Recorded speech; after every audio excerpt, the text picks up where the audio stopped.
Bueno, pues buenas tardes a todos. Muchas gracias a la doctora Aguilar por la invitación, así como a Juan José y a Juan Manuel, ¿no?, por la invitación, José Manuel.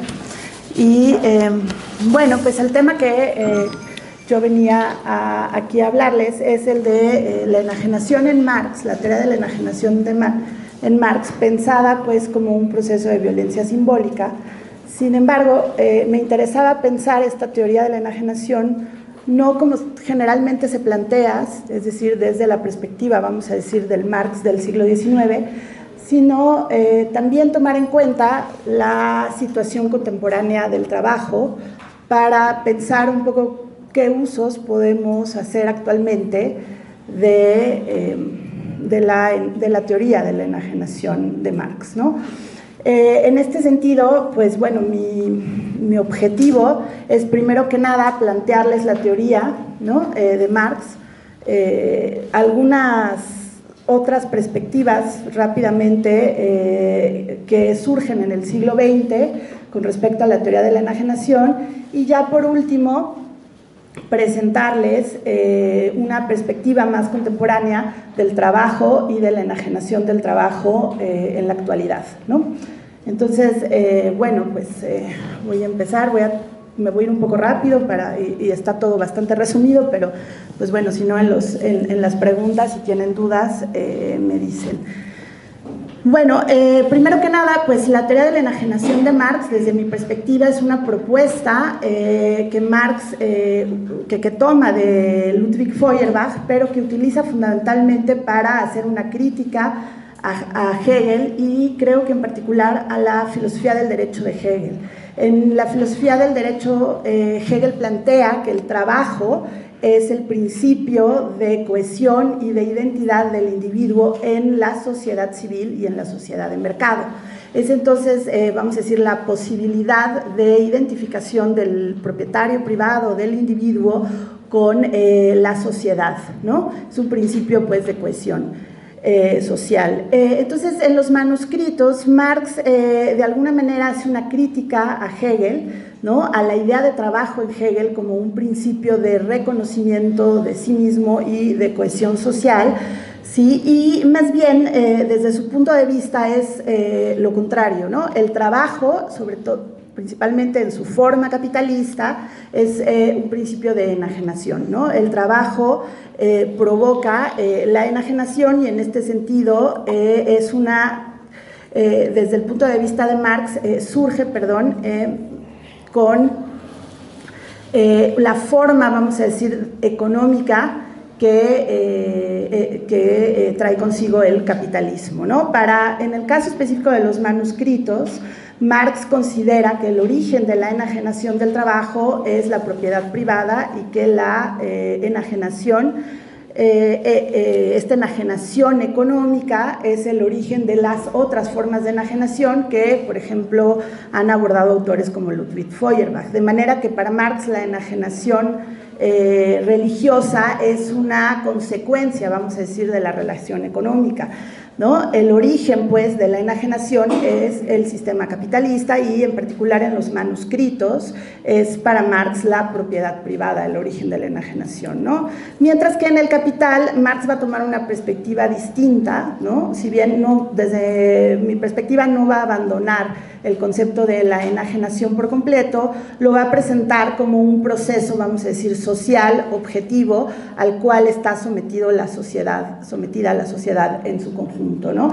Entonces, el joven Marx, digamos, toma una perspectiva que podríamos llamar subjetiva, ¿no?, del proceso mismo de enajenación. Por una parte, cómo se vive la enajenación, y por otra parte, digamos, cuáles son las consecuencias de esta. Y en el caso del Capital, Marx aborda una perspectiva, como les digo, más estructural, en el que analizan las consecuencias a nivel, vamos a decir, social y también, yo diría, en la relación, ¿no?, de los seres humanos con su entorno, con la naturaleza, de este proceso enajenante, ¿no?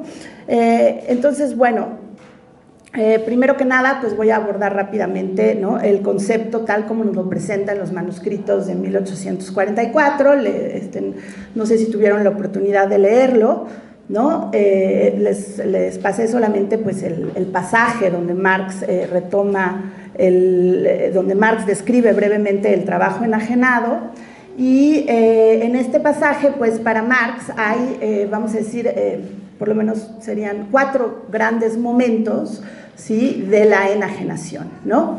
Es decir, el origen, primero que nada, pues es la separación del trabajador de sus medios de producción y, en consecuencia, la venta de la fuerza de trabajo, ¿no?, que da lugar pues al surgimiento de una forma muy específica de trabajo, que es el trabajo asalariado, ¿no? Esta es una, digamos, la primera característica de la enajenación. La enajenación, va a decir Marx, de los medios de trabajo, que trae como consecuencia pues el sometimiento o la subsunción del trabajo a un mando ajeno, que es el capitalista, ¿sí?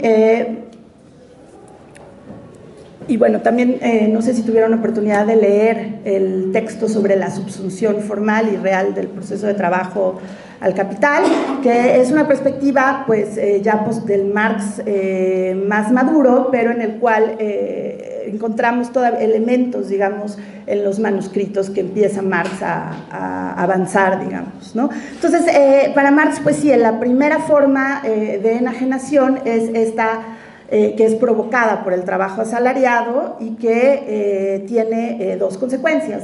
Primero, la enajenación del producto del trabajo, en la medida en que el trabajo, el producto, el objeto mismo, que es resultado de la actividad laboral, ya no es propiedad del trabajador, ¿no?, sino que es propiedad de un poder que es ajeno, que es el capital, ¿no? Pero además, la misma actividad, ¿no?, está sometida al mando de un poder ajeno, que es de nuevo el capitalista, ¿no? Entonces, esto provoca pues que la finalidad misma del trabajo y el resultado del trabajo estén enajenados en manos de un poder ajeno, ¿no? Entonces, aquí lo que vemos es que la crítica que les decía que le está haciendo a Hegel es justamente esa, ¿no? Es decir, que vamos a decir, el trabajador no es capaz de reconocerse en su actividad laboral porque no encuentra un elemento, ¿no?, de él en ella, ¿no? Entonces no es un proceso, vamos a decir, de identificación, sino todo lo contrario, ¿no? Más bien él se siente extrañado en ese proceso de trabajo, ¿no? Entonces ahí Marx pues va a avanzar este nuevo concepto que es fundamental, bueno, que retoma de Hegel, pero que para Marx es fundamental. La enajenación supone pues un proceso no de identificación con el trabajo, sino de extrañamiento, ¿no? Está pues el ser humano en un espacio, ¿no?, que le es ajeno, ¿sí? Y es, bueno, fundamentalmente un proceso en donde no se reconoce a sí mismo, ¿no? Y de esta manera, pues esto se debe, va a decir Marx, a una relación social mínima que es la de la contraposición del trabajador con el capitalista, ¿no? Que de nuevo va a traer otra consecuencia más para Marx, que es, va a decir Marx, la enajenación de la socialidad del ser humano, debido justamente a que la relación mínima de esta nueva forma social, que es la sociedad de mercado, es justamente esta relación contradictoria, vamos a decir, o de contraposición entre el trabajador y el capitalista. ¿Sí? En este sentido, la socialidad ya no es como la piensa Hegel, digamos, como una socialidad, vamos a decir, de colaboración, ¿sí?, a través de este intercambio mercantil, sino más bien como una socialidad en la que la relación se presenta como una relación hostil, como una relación de contraposición, como una relación de sometimiento, ¿no? ¿Sí? Esta relación, vamos a decir, del capitalista, que establecen el capitalista y el trabajador, ¿no? Entonces, bueno, pues esta sería una tercera consecuencia que Marx deduce del trabajo enajenado, que la sociedad o la socialidad, vamos a decir, misma del ser humano se halla enajenada. Y por último, en esta primera presentación, vamos a decir, que hace Marx de la enajenación del trabajo, para el joven Marx, y esto, bueno, lo retoma de Hegel, ¿no? El trabajo mismo es la esencia del ser humano, en el sentido en que es, por una parte, su condición de existencia, ¿no? Los seres humanos tenemos, pues, que transformar la naturaleza para reproducirnos, para mantenernos con vida, etcétera, pero además, en tanto que, digamos, en esta transformación nos implicamos, pues, en un proceso cognitivo de planeación, estratégico, etcétera, dejamos nuestra marca, pues, en la naturaleza, ¿no? Es decir, nos objetivamos, va a decir Marx, ¿no? En esta naturaleza humanizamos, si quieren, ese mundo, ¿no? En el cual vivimos a través del proceso de trabajo. De manera, pues, que lo que provoca el trabajo asalariado no es solamente el hecho de que el trabajador no se reconoce en su actividad, sino que tampoco se reconoce en ese mundo que es producto de esta actividad, ¿no? Es decir, ha perdido ese carácter universal, va a decir Marx, de transformarse, ¿no? O de objetivarse, ¿no? En ese mundo objetivo, ¿no? En la naturaleza, de crear una casa para sí mismo, ¿no? De crear un mundo, vamos a decir, en el cual se reconoce. Marx a esto le llama la pérdida de la esencia del ser humano o la pérdida de su ser genérico, es decir, de su característica específica en tanto que un ser universal, ¿no? Este elemento, creo yo, sí lo va a perder más adelante el Marx maduro, ¿no? Va a dejar un poco este aspecto, vamos a decir, ontológico, por decirlo así, de la enajenación, ¿no? Pero, bueno, aquí en los manuscritos lo recupera, ¿no? Todavía y digamos creo que un poco lo recupera porque su objetivo fundamental era hacer una crítica justamente a Hegel, ¿sí? Y bueno, posteriormente, como les decía, el concepto de enajenación en el pensamiento de Marx se va a mantener a lo largo de sus diferentes escritos, ¿no? Se puede encontrar, vamos a decir, en los Grundrisse, en los manuscritos que son la base, digamos, posteriormente para la redacción del Capital, y en el mismo Capital, a través del concepto de fetichismo, que entiendo ya lo vieron con Carlos Oliva, ¿no? La sesión anterior, ¿no? Y bueno, en ese sentido yo pienso, ¿no? Que incluso en el Capital encontramos, ¿no? Una profundización del concepto de alienación e incluso por momentos resulta más claro, ¿no? El concepto mismo de enajenación si uno ya ha leído antes el Capital que los manuscritos, ¿no? Porque Marx, lo que vemos en el Capital es un estudio profundo del proceso de trabajo, ¿no? Y del objetivo del capitalismo, ¿no? Que es justamente excluir, expulsar al trabajo humano del proceso mismo de producción, ¿no? Es decir, la transformación del trabajo que va a tener lugar con la economía capitalista va a tener como principal objetivo lo que podríamos llamar el deshumanizar al trabajo mismo, o Marx va a decir el volverlo objetivo, es decir, en transformarlo en un proceso mecánico, ¿no? Incluso en alcanzar, ¿no? Ciertos niveles de automatización del proceso de trabajo, ¿no? Entonces, a este respecto, me parece a mí que la alienación del trabajo se profundiza con la llegada de eso que Marx llama la subsunción real, es decir, el sometimiento y la transformación del proceso de trabajo por parte del capitalismo, ¿no? A través, pues, fundamentalmente de la introducción de maquinaria al proceso de trabajo, es decir, a través del proceso de mecanización, en primer lugar, del proceso de trabajo, y posteriormente, ya en el siglo XX, a través de otros momentos importantes que serán la taylorización del trabajo, que ahorita un poco haré referencia a eso, y lo que sería interesante es pensar la transformación del trabajo actualmente con la digitalización, ¿no? O con la subsunción del trabajo a estas nuevas tecnologías digitales. Entonces, bueno, para Marx,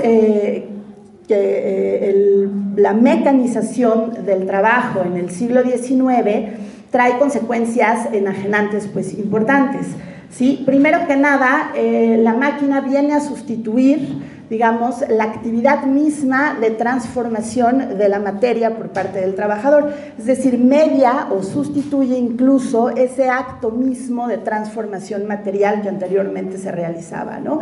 Entonces, podríamos decir que ese momento fundamental del trabajo es, bueno, que el ser humano es expulsado, vamos a decir, por la mecanización de ese proceso fundamental del trabajo, lo que desde el punto de vista de Marx provoca justamente una pérdida, vamos a decir, de satisfacción, ¿sí?, que el trabajador encontraba, ¿no?, en su actividad.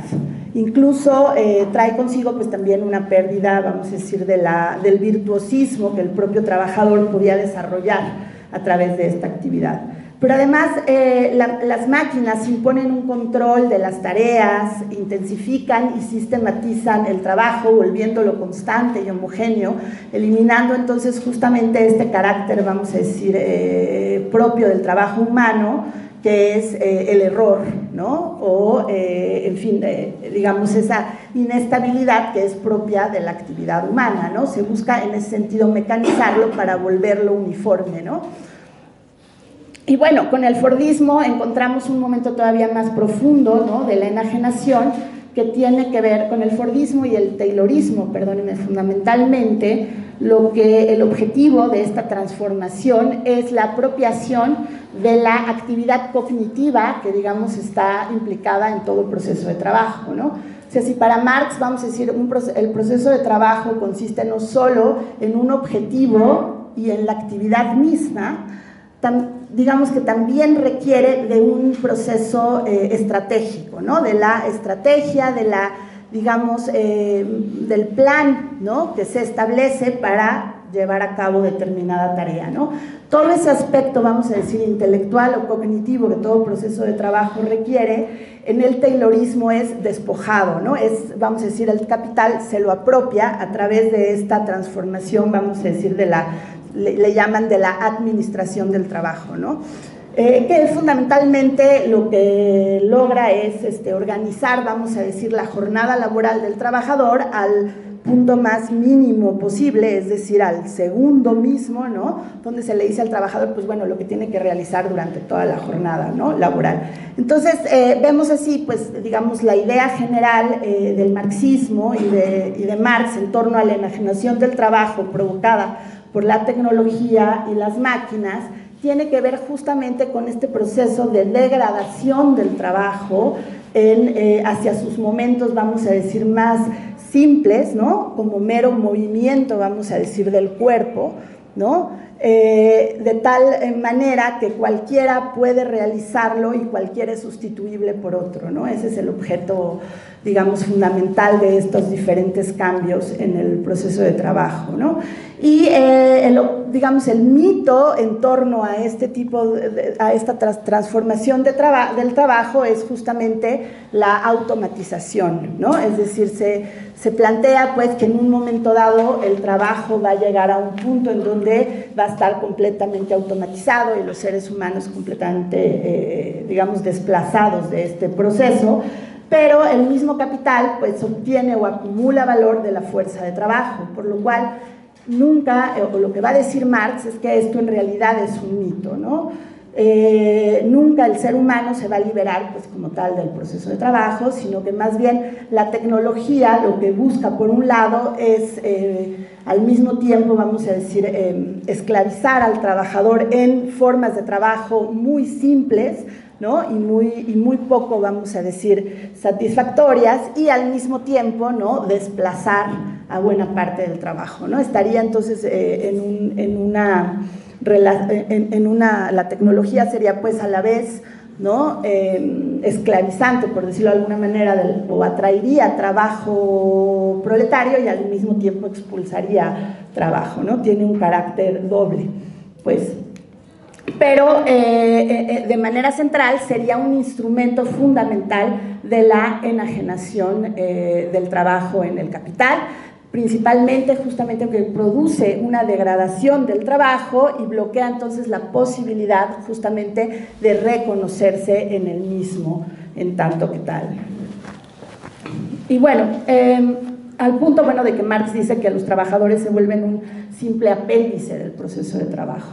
Esa sería otra perspectiva de la teoría del trabajo enajenado, de la enajenación en Marx. La tercera que aquí les quería plantear, que también está presente en la teoría sobre la enajenación en el capital, es la que podríamos llamar como la enajenación entendida como un proceso social objetivo, ¿no? Esto creo que probablemente ya lo vieron un poco con Carlos, está desarrollado en la sección sobre el fetichismo de la mercancía de Marx y posteriormente en el capítulo en el que Marx define al capital, ¿sí? En tanto que una lógica, vamos a decir, de acumulación, ¿sí?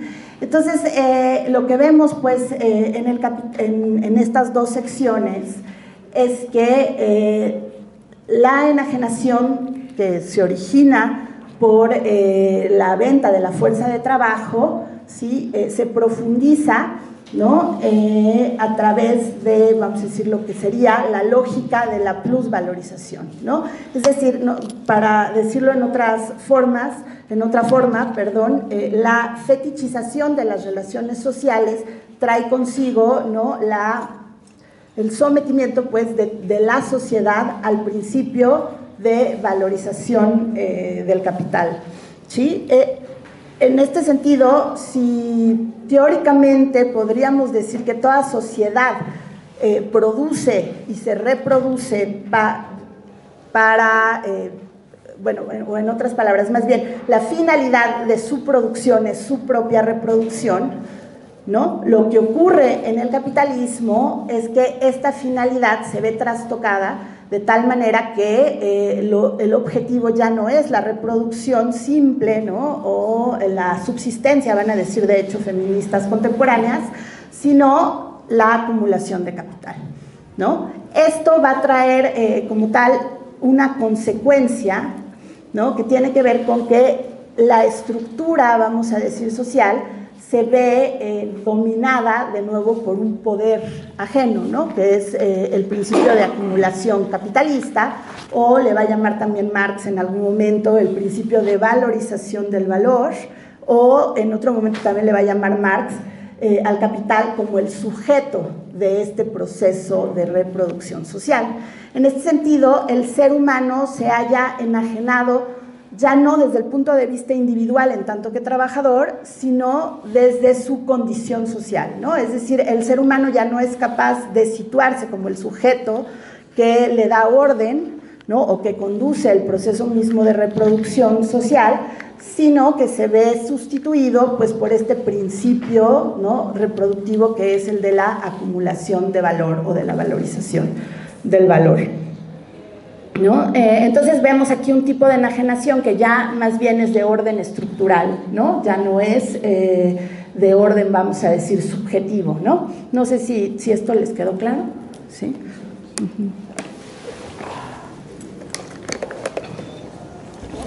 De esta manera, por ejemplo, el capitalista como figura, ¿no? No es un ser, vamos a decir, autónomo, sino que para Marx será un vehículo del capital, ¿no? El capitalista, desde su posición económica, no es más que un vehículo para la acumulación.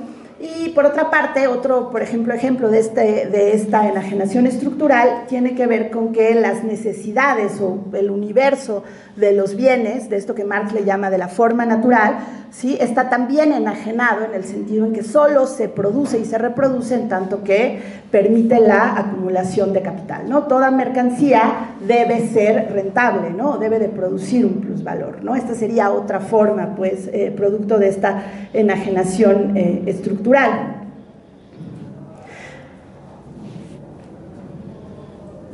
Y esto, bueno, en los términos de Marx me parece que tiene una consecuencia tiene una consecuencia más que tiene que ver con lo que podríamos llamar la enajenación del carácter político del ser humano, ¿no? Es decir, esta posibilidad de darse a sí mismo en tanto que cuerpo colectivo una forma específica, ¿no? Es enajenada a uno otro poder, que sería de nuevo el capital, ¿no?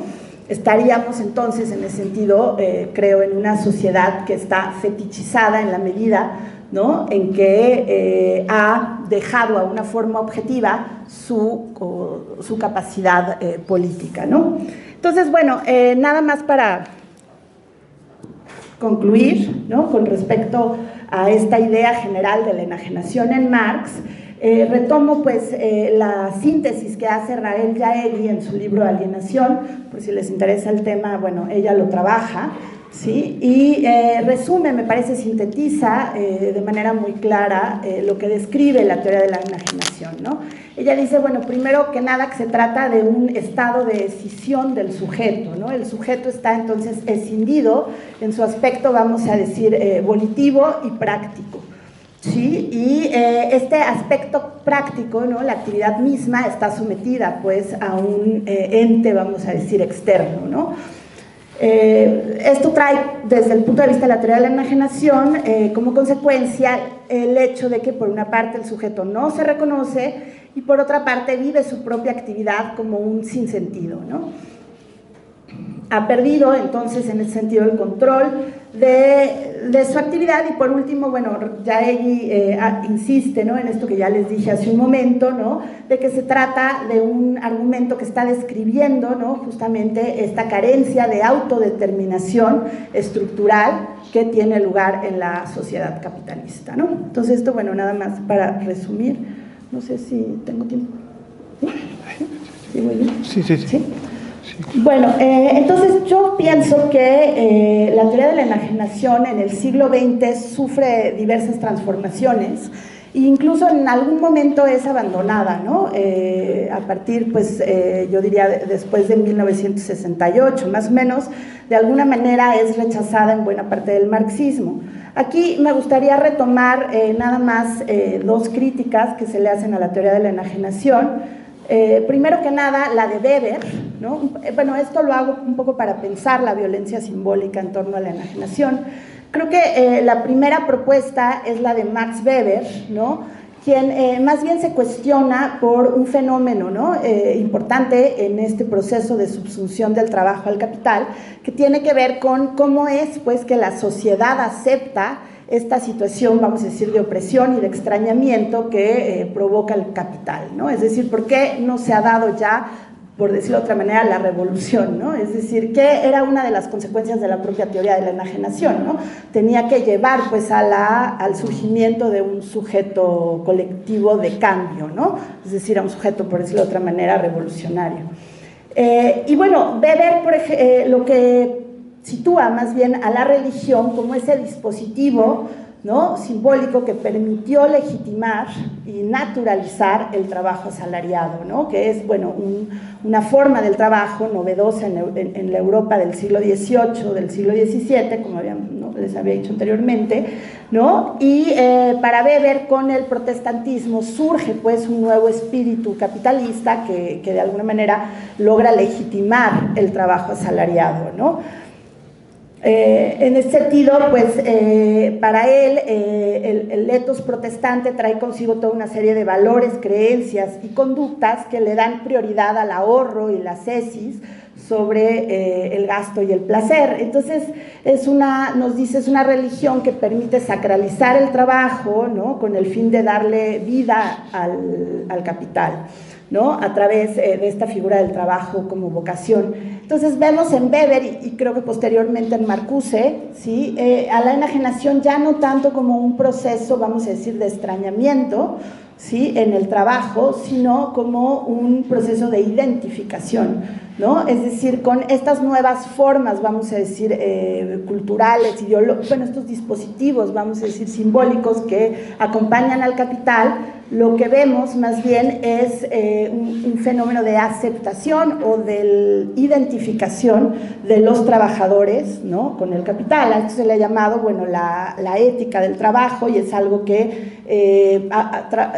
trabajan autores como Katie Weeks, ¿no?, y otros sociólogos que les interesa ir viendo cómo va evolucionando este primer planteamiento. El mismo, bueno, Echeverría lo estudia, ¿no?, cómo va evolucionando, vamos a decir, todo este universo simbólico que acompaña al trabajo con la finalidad, pues, de legitimarlo, ¿no?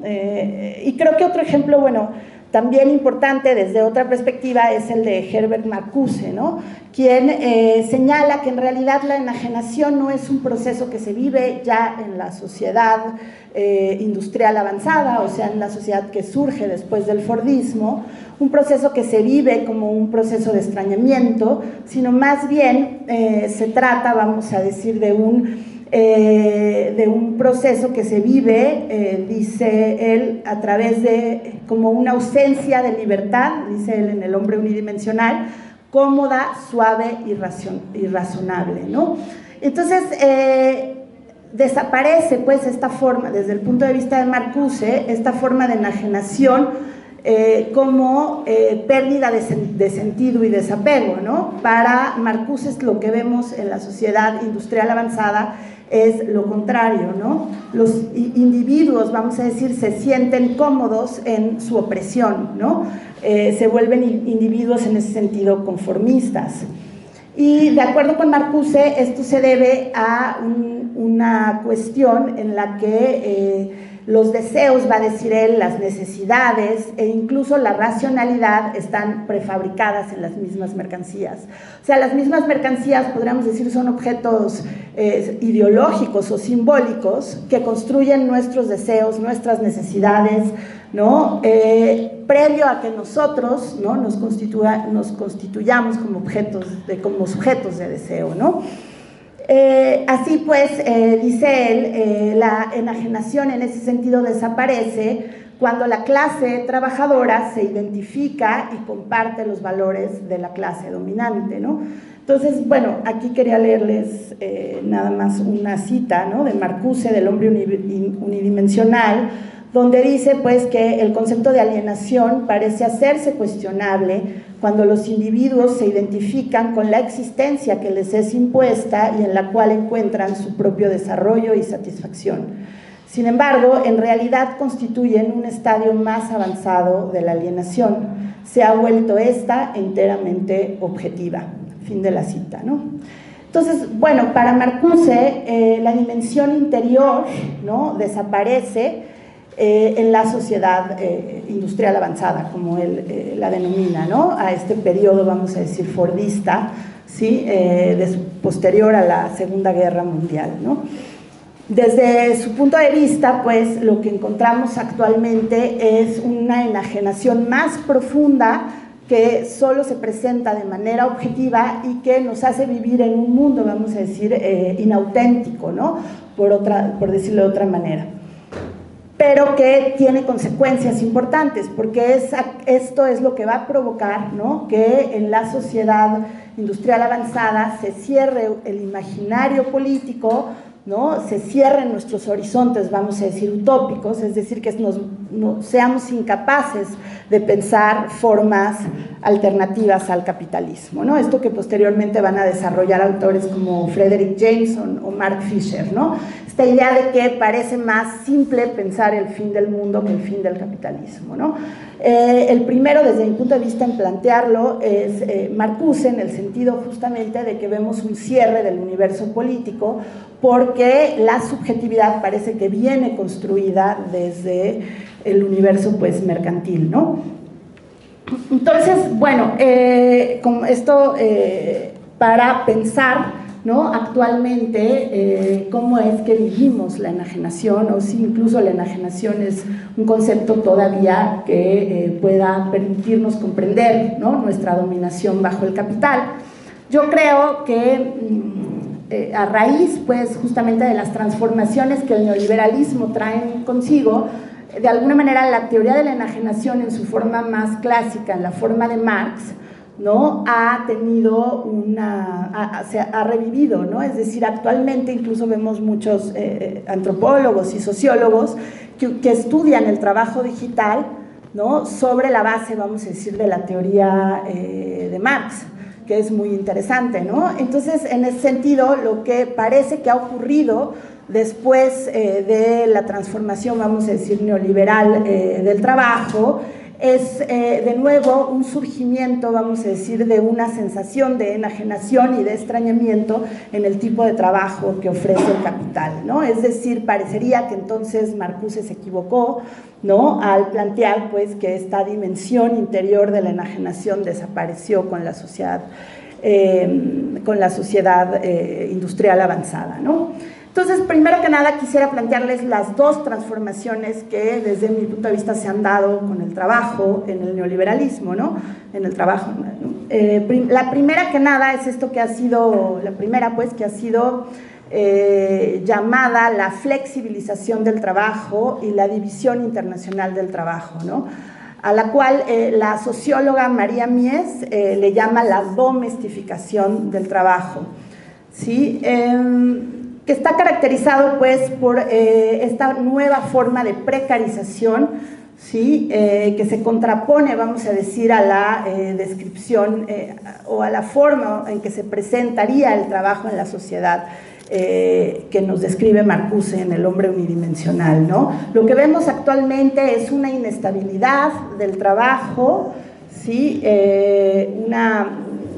Digamos, bajos salarios del trabajo, ¿sí? Es decir, ya no existe ese trabajo que se nos garantizaba por una vida, ¿no? Y que nos garantizaba un cierto nivel de vida, ¿no? Esa forma, vamos a decir, más tradicional del trabajo ha desaparecido. María Mies dice que esa flexibilización del trabajo que establece una relación, vamos a decir, laboral precaria, ¿sí? En realidad consiste, va a decir ella, en una domestificación, es decir, es posible esta precarización del trabajo al colocar la actividad laboral misma fuera del espacio de trabajo, por eso le llama domestificación, es decir, se flexibiliza, o sea, el trabajo porque ya no se realiza en una fábrica, en un espacio, vamos a decir, de trabajo tradicional, sino que se lleva o se coloca en el espacio doméstico, ¿no? O en el espacio íntimo, vamos a decir, ¿no? Y en este sentido, el trabajo ya no se establece pues una relación laboral tradicional, salarial, ¿no? Como la que describía Marx, con los trabajadores, sino que se utilizan otras estrategias, diríamos, de subsunción, a través, por ejemplo, del crédito, ¿no? A través de formas que van ocultando, ¿no? La relación laboral misma. Y esta sería otra característica del trabajo en el neoliberalismo, ¿no? Está domestificado, o sea, llevado al espacio privado, ¿sí? Y esto le da un carácter simbólico muy particular, ya no se le considera trabajo, sino que más bien se le oculta bajo otras figuras, como puede ser la de una actividad generadora de ingresos, ¿no? Es decir, ya no se le considera como una condición, ¿no? De vida de los trabajadores, sino como una actividad, vamos a llamarle suplementaria, ¿sí? Como un no trabajo. Entonces se vuelve, ¿no? Un tipo de trabajo que es mal remunerado, inestable, sin derechos laborales, etcétera, ¿no? Porque no es, como les decía, una condición de vida, sino que se le piensa como una actividad extraordinaria, ¿no? Entonces, vemos aquí una situación interesante porque el trabajo en tanto que tal se mistifica, ¿no? Se vuelve incluso un tabú, ¿no? Es decir, ya no se habla de trabajo porque eso implica adquirir determinados compromisos laborales con la persona, ¿sí? Y también, ¿no? Se le simboliza como un trabajo o como una actividad más bien que nos da cierta libertad, ¿no? Una libertad, vamos a decir, de la relación patronal misma. Y tiene una característica que provoca también que sea sumamente precario porque en términos económicos lo que se retribuye ya no es el tiempo de trabajo, o sea, no se contabiliza el tiempo de trabajo, sino el producto del trabajo.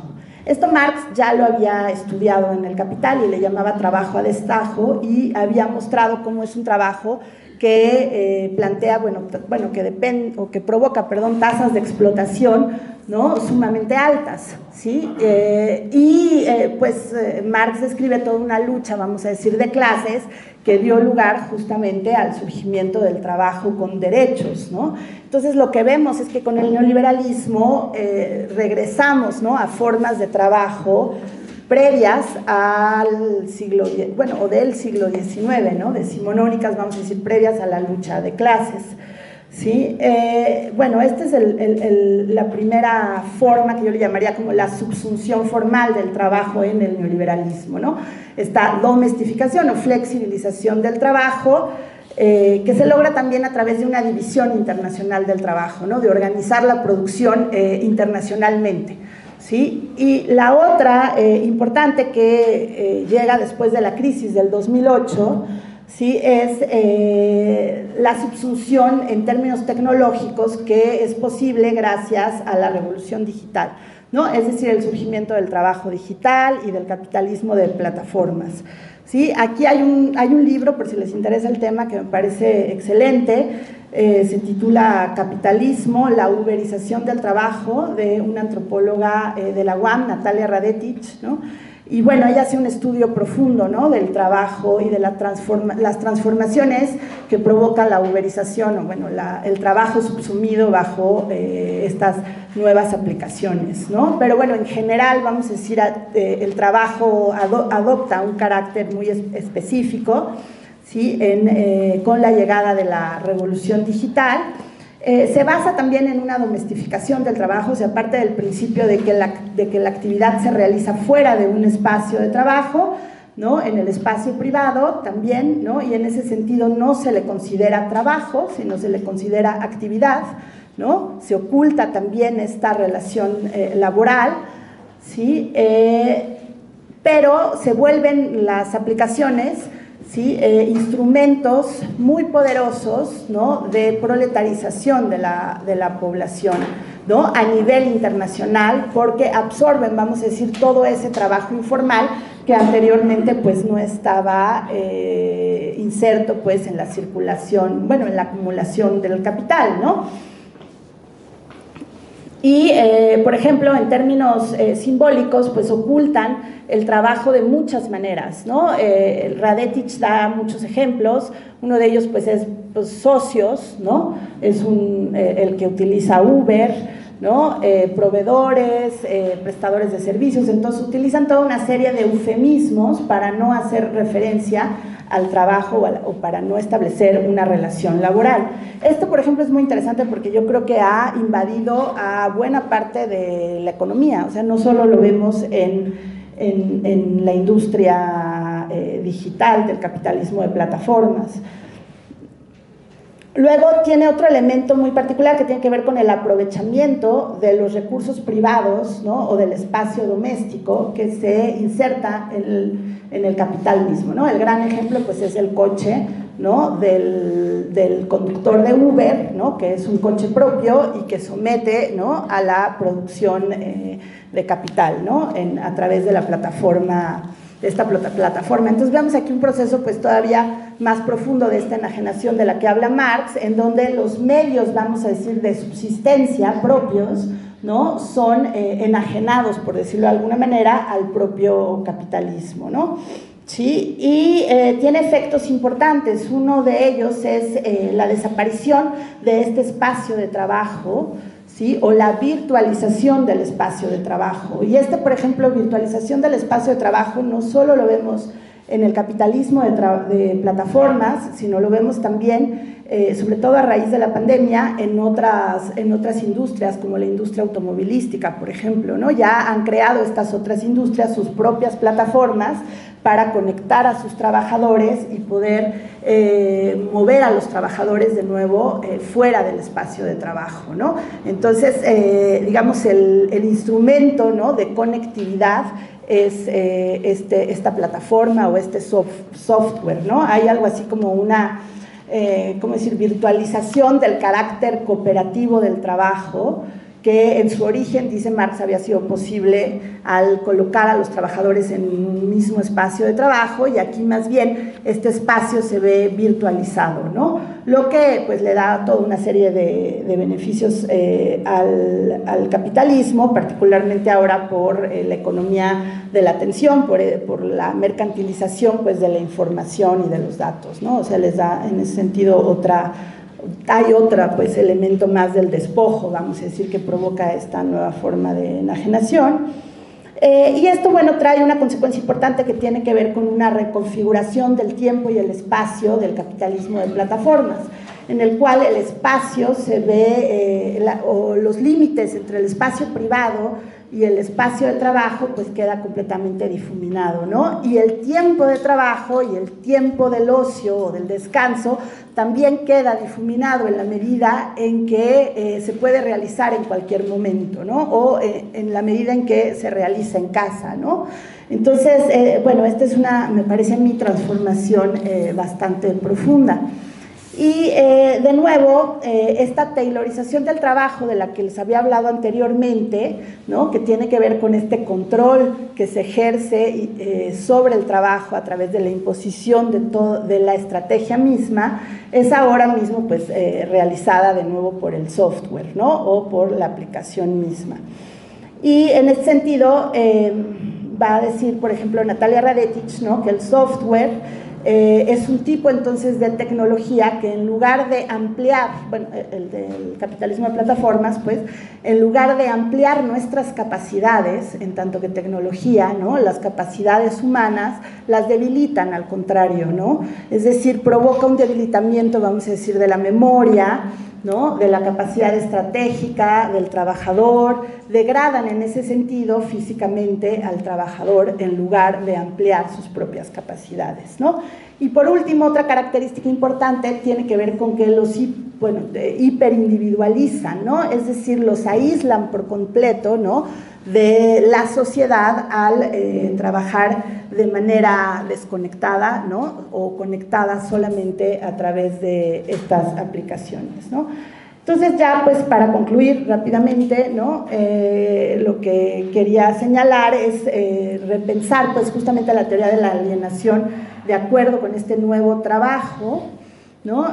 Forma de trabajo. Y bueno, primero que nada el software pues profundiza, ¿sí? El control y la vigilancia que se ejercía anteriormente en la figura de un gerente o de un capataz anteriormente, etcétera, ¿no? Se trata entonces del software no solo de un instrumento que vincula o que permite el vínculo mercantil, sino también de un instrumento de vigilancia, ¿sí?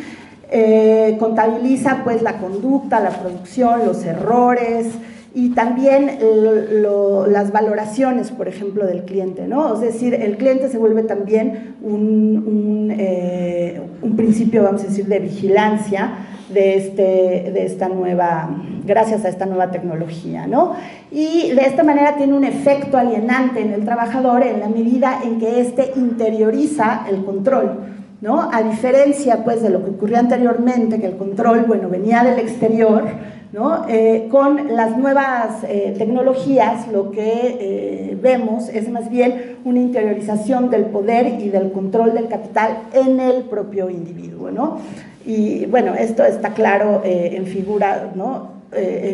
Expresiones como uno se vuelve el emprendedor de sí mismo, por decir, o Uber se vende, ¿no? Como que tú eres tu propio jefe, ¿no? Y además esta nueva forma de control, digamos, la simbolizan como una nueva forma de libertad, ¿no? Es decir, en la medida en que uno tiene la capacidad de determinarse o de ordenar su propio tiempo, ¿no? Entre el ocio y el trabajo, ¿no? Se vende pues como una forma de libertad, a pesar de que en realidad se trata, ¿no? De una interiorización de la coacción externa, ¿no? Y esto también me parece a mí que trae una consecuencia importante en torno a la responsabilidad con respecto a la explotación, ¿no? Es decir, se desplaza responsabilidad a la clase trabajadora, ¿no? La tasa de explotación o la alta explotación ya no es culpa del capital, sino del individuo mismo que se explota a sí mismo, ¿no? Ahora, aquí es interesante, porque bueno, lo que dice Radetich es que para que un conductor de Uber, ¿no? Para que le salga el negocio, pues, al conductor de Uber, por ejemplo, tiene que trabajar entre 12 y 14 horas, ¿no? Es decir, son jornadas laborales larguísimas, ¿no? Porque hace tiempo, pues, que se alcanzó la jornada laboral de 8 horas y con Uber hemos regresado, pues, a tiempos de nuevo decimonónicos, ¿sí? Y bueno, creo que el último punto, ya nada más, ya para terminar, tiene que ver con este efecto de extrañamiento del que hablaba Marx, ¿no? Con esta falta, pues, de identificación con el proceso de trabajo, que en este caso creo que se presenta de manera diferente en la medida que de lo que se trata, el extrañamiento, pues, no tiene que ver con que uno no se reconozca en el trabajo, sino más bien con el hecho de que uno no es reconocido en tanto que trabajador, ¿no? Que es despojado, pues, de su identidad de trabajador, ¿no? Creo que sería, es decir, que el trabajo en ese sentido es negado, ¿no? Creo que sería el último punto importante, ¿no? Con respecto a la enajenación en la forma actual. Y bueno, ya nada más, pues, para cerrar, solo quisiera decir, ¿no? Que de esta manera lo que vemos, pues, en la sociología del trabajo contemporáneo es que sí existe, pues, una experiencia de la enajenación que además se ha acrecentado en la actualidad, ¿no? Bueno, ya con esto termina.